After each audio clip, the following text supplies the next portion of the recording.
মা আগে না স্ত্রী? এই প্রশ্নটা যেন এখনকার সমাজে অনেক তরুণের নিঃশব্দ মৃত্যুবার্তা। প্রতিদিন হাজারো ছেলের বুক চিরে এই প্রশ্ন চালিয়ে যাচ্ছে।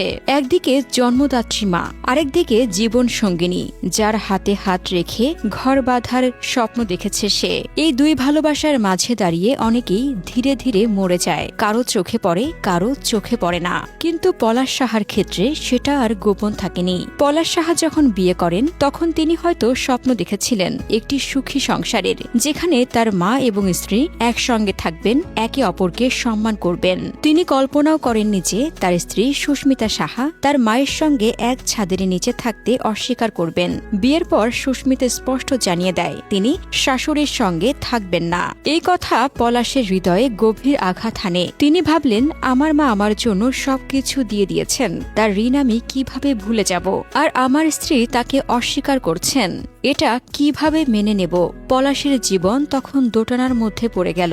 একদিকে তার মা, যিনি তার জীবনের মূল স্তম্ভ, অন্যদিকে তার স্ত্রী, যাকে তিনি প্রচণ্ড ভালোবাসতেন। তিনি চাইলেই সুস্মিতাকে ডিভোর্স দিতে পারতেন, কিন্তু তার ভালোবাসা তাকে সেই পথে যেতে দেয়নি। তিনি সংসার টিকিয়ে রাখার জন্য, দুজনের মধ্যে সমঝোতা করার জন্য সবকিছু সহ্য করতে লাগলেন। কিন্তু এই সহ্যের মধ্যে তার মনের শান্তি হারিয়ে গেল। বাইরে পুলিশের পোশাকে তিনি ফিটফাট দেখাতেন, সমাজে তার সম্মান ছিল, টাকা ছিল, ভিতরে ভিতরে তিনি কুড়ে কুড়ে মরছিলেন। তার মেধা, তার শক্তি, তার জীবনী শক্তি সবকিছু ধীরে ধীরে নিঃশেষ হয়ে যাচ্ছিল। পলাশ সাহার জীবনের সবচেয়ে বড় ট্র্যাজেডি ঘটে যখন তার স্ত্রী সুস্মিতা তার মায়ের গায়ে হাত তোলেন। এটি ছিল পলাশের জন্য অসহনীয়।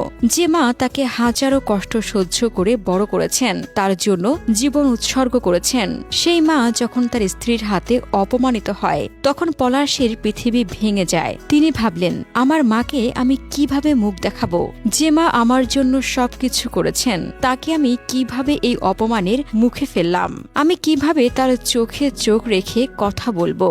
এই কষ্ট পলাশের জন্য এতটাই গভীর ছিল যে তিনি আর এই পৃথিবীতে থাকতে পারলেন না। তিনি জীবনের শেষ সিদ্ধান্ত নিলেন, এই পৃথিবীকে জানালেন। তার এই সিদ্ধান্ত ছিল বেদনার, কিন্তু এটি তার মায়ের প্রতি তার অগাধ ভালোবাসার প্রমাণ। তিনি তার মায়ের অপমান সহ্য করতে পারেননি। তার মায়ের দুঃখ তার জন্য অসহনীয় ছিল। তিনি মনে করেছিলেন, এই পথ ছাড়া তার সামনে আর কোনো পথই খোলা নেই।